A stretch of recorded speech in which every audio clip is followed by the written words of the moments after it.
Hello families, welcome back to our channel. இன்றைக்கி என்ன video பார்க்கலாம் வாங்க, வீடியோக்குள்ளே போகலாம். கொஞ்சம் தொண்டை எனக்கு சரியில்லை, வாய்ஸ் கொஞ்சம் கொடூரமாக இருக்கும், அட்ஜஸ்ட் பண்ணிக்கோங்க. இப்போ பார்த்திங்கன்னா நானும் என் ஹஸ்பண்டும் தேர்ஸ்டே குழந்தை இயேசு கோயிலுக்கு தான் போயிட்டுருக்கோம். பட் வீடியோ போட கொஞ்சம் லேட் ஆகிடுச்சு, அதனால தான் இன்றைக்கி அப்லோட் பண்ணுறதா இருக்குது. இந்த கோயிலுக்கு ரொம்ப நாள் ஆகிடுச்சு. சரி, ஓகே, இன்றைக்கி டைம் இருக்குது, என் ஹஸ்பண்டும் வீட்டில் இருக்காருன்றதுனால நாங்கள் கிளம்பிட்டோம். கண்டிப்பாக என் ஹஸ்பண்ட் வரமாட்டாருன்னு தான் நினச்சேன், ஆனால் வரேன்னு சொல்லிட்டாரு. சரி, ஓகேன்ட்டு அவரையும் கூட்டிகிட்டு வந்தாச்சு. கேண்டெல்லாம் ஏற்றிட்டு உள்ளே போயிட்டு சாமிலாம் பார்க்க போயாச்சு. என்கிட்ட ஒருத்தவங்க கேட்டாங்க, என்னம்மா நீ ஹிந்துவில் கிறிஸ்டின் சாமி கும்பிட்ற, அப்புறம் தர்காவுக்கு போகிற, சர்ச்சுக்கு போகிற என்ன அப்படின்னு சொல்லி கேட்டிருந்தாங்க. அதே மாதிரி தான் எம்மதம் சம்மதம், நம்மளுக்கு எந்த சாமியாக இருந்தால் எல்லாமே ஒரே சாமி தான். நம்ம சாமிக்கிட்ட போய் ஒரு கஷ்டத்தை சொல்லி பகிர்றோம். அதே மாதிரி தான் இந்துவாக இருந்தானே, கிறிஸ்டினாக இருந்தால், முஸ்லீமாக இருந்தானே, எல்லாம் ஒரே கடவுள் தானே. அந்த மாதிரி யாரும் நினைக்கக்கூடாது. நான் ஏன் இந்த வீடியோவில் இதை சொல்கிறேன்னு பார்த்தீங்கன்னா, என்னோட வீடியோஸ் தெரிஞ்சவங்க தெரியாதவங்கன்னு சொல்லிட்டு எல்லாரும் பார்ப்பீங்க.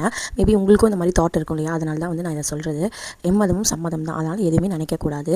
இங்கே பார்த்தீங்கன்னா பிரசாதம் கொடுத்துக்கிட்டே இருப்பாங்க. அந்த மாதிரி நாங்களும் தேர்ஸ்டே ஈவினிங் தான் போயிருந்தோம். இப்போ கொடுத்துட்டு இருந்தாங்க, செம்ம பசி, நானும் வாங்கி சாப்பிட்டுட்டு இருந்தேன். ஆல்ரெடி நான் ஒரு வீடியோலேயே சொல்லியிருப்பேன். இங்கே பார்த்தீங்கன்னா நம்ம ஏதாச்சும் நினச்சி வேண்டிட்டோம்னு வச்சுக்கோங்களேன், நடந்துருச்சுன்னா தான் பிரசாதம் தருவாங்க. அந்த மாதிரி தான் கொடுக்குறது. இவ்வளோ பேர் கொடுக்குறாங்க பார்த்தீங்கன்னா உங்களுக்கே தெரியும்.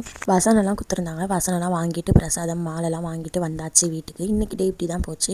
நம்ம வீடியோ பிடிச்சிருந்தா மறக்காமல் லைக் பண்ணுங்கள், மறக்காமல் சப்ஸ்கிரைப் பண்ணிவிடுங்க. பாய்.